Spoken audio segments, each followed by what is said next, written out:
کی آوازیں بلند ہو گئی. سنو گے؟ اتنی لاڈلی بیٹی تھی سکینہ کہ جب تک حسین اسے کاندھے پر لے کر لوریاں نہ سنائے بچی کو نیند نہیں آتی تھی. تھپڑیاں دیتے جاتے تھے اور یہ کہتے جاتے تھے کہ وہ گھر حسین کے لیے بیکار ہے جس میں حسین کی چھوٹی بچی سکینہ نہ ہو. رونے والوں شبیہ تابوت بناوٹ ہوگی، لیکن مجھے ایک جملہ کہہ دیجیے نا. شام غائبہ جب آئی ہے نا، دیکھو خیمے جل گئے، چادریں چھن گئی، شمر ملعون ایک خیمے میں داخل ہوا. شمر نے دیکھا کہ ایک بچی بیٹھی ہوئی ہے، ایک مصلی بچھا ہوا تھا اور مٹی کا ایک ڈھیر رکھا تھا.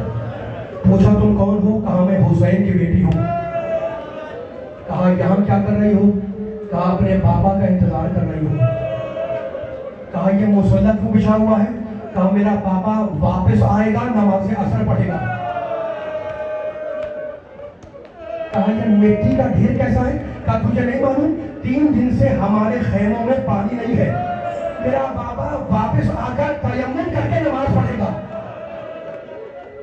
آپ رو رہے ہیں، خدا آپ کے آنسوؤں کو رومال سیدہ میں جلا دے. یہ وہ منزل تھی جب شمر نعیم نے میری شہزادی کو تماشا مارا اور اب سورج ڈوب گیا، غریبوں کی شام آ گئی. اہل حرم جلے ہوئے خیموں کے درمیان بیٹھے.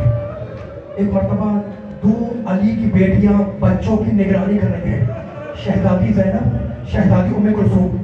ایک مرتبہ شہزادی زینب کی نگاہ پڑی کہ سب بچے تو ہیں، سینے پر سونے والی نہیں ہے. اٹھ کے کھڑی ہوئی، کہا ام کلثوم بچی تمہارے پاس تعداد کرنی ہے؟ کہا نہیں بہن، بچی میرے طرف بھی نہیں ہے. کہا تم دائیں طرف جاؤ، میں بائیں طرف جاتی ہوں. اس کے بھائی مصطفیٰ آخر کے وقت اسے میرے حوالے کر کے دیا تھا. دونوں بہنیں آواز دیتی ہوئی چلی، سکینہ کو ڈھونڈتی ہوئی چلی. لیکن رونے والے مجھے بتاؤ کہ بچی ہے کہاں؟ شہادت بتا رہے ہو، بچی ہے کہاں؟ بچی ہے باپ کے سینے پر سونے کی عادی. جب بچی کو نیند آنے لگی تو بچی آئی مختل میں کہ باپ کا سینہ مل جائے. آنے کے بعد بے سر کے لاشیں تھے. آگے کہتی ہے اینا ابھی، اینا ابھی، میرا بابا کدھر ہے، میرا بابا کدھر ہے؟ جب کوئی آواز نہ آئی تو رکنے لگی، بابا تم کہاں ہو؟ میں کیسے تمہاری لاشیں نہ کھاؤں؟ ایک مرتبہ ایک کٹے ہوئے سینے سے آواز آئی، الیہ الیہ، بیٹی میرے پاس آ جا. کہتے ہیں کہ بچی سینے پر سڑک کے سو گئی، لیکن مختل نے لکھا کہ حسین کے سینے میں تو اتنے تیر تھے کہ بچی سینے پر نہ سکی، حسین کے قدموں پہ سڑک کے سو گئی. شمر گزرا، شمر نے گستاخی کی، بچی کی آنکھ کھلی. بڑھ کر کہا شمر مجھے تازیانہ نہ مار. کہا جاؤ اپنے بزرگوں کے پاس جاؤ. کہا شمر مجھے میرے بابا کے لاشیں کے پاس رہنے دے.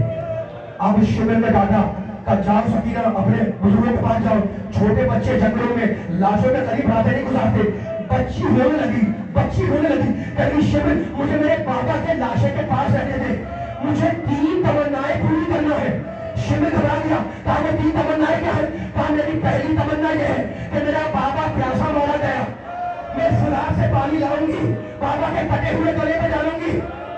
میری دوسری تمنا یہ ہے کہ میرے بابا کا لاشا اڑیا پڑا ہے، میں جنگلوں میں جاؤں گی، درختوں کے پتے چن کر لاؤں گی، بابا کے لاشے پہ ڈالوں گی. اور میری آخری تمنا یہ ہے کہ میرے بابا کی نماز جنازہ نہیں ہوئی، میں راستے میں بیٹھ جاؤں گی، شاید کوئی قافلہ گزرے تو میں پکار کے کہوں گی اے قافلے والوں، ایک مسلمان مر گیا، آ کر نماز جنازہ پڑھو.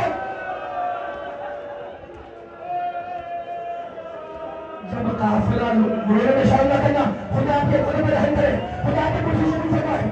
یہ سوچ کر کہ فاطمہ زہرا کے حق کو ادا کر رہے ہو. جب قافلہ لٹ کے مدینے پہنچا تو کسی بوڑھی عورت نے شہزادی زینب سے پوچھا کہ بی بی یوں تو آپ پر بڑی مصیبتیں آئیں، لیکن آپ کے لیے بی بی سب سے بڑی مصیبت کیا تھی؟ یہ سننا تھا کہ چیخ مار کے شہزادی رونے لگی اور کہا سن ہم آل محمد کے لیے سب سے بڑی مصیبت زندان شام کی مغرب تھی. خدا کی آبادوں میں رہنے لگے. کہا بی بی وہ زندان شام کی مغرب سب سے بڑی مصیبت کیوں تھی؟ کہا بات یہ ہے کہ جیسے ہی سورج ڈوبتا تھا جو باپ کے سینے پر سونے والی بچی ہے وہ رونا شروع کرتی تھی اور پکار کے کہتی تھی بابا آ جاؤ بابا مجھے اپنے سینے پر سلا دو بابا.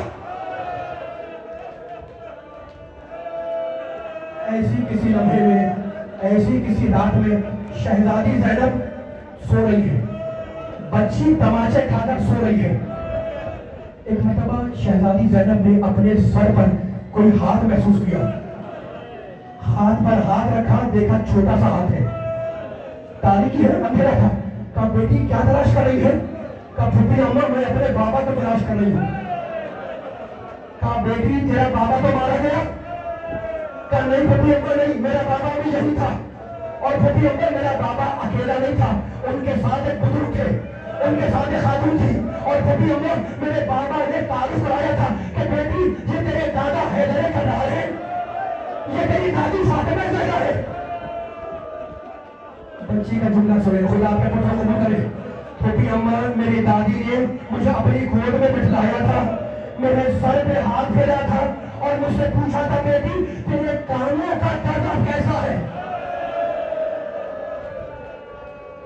سیدانیاں اٹھ کے بیٹھ گئی. شہزادی زینب نے بچی کو اپنی گود میں لیا کہ شاید بچی بہل جائے, شاید بچی چھپ جائے. بچی کا رونا بندہ ہوا. شہزادی ام کلثوم نے بچی کو اپنی گود میں لیا, بچی کا رونا بندہ ہوا. بچی ام فتح کی گود میں گئی, بچی کا رونا بندہ ہوا. ایک بتا میرا بیمار امام زنجیروں کا لنگر تھام کے اٹھا اور کہا پھوپھی اماں بچی کو مجھے دے دے.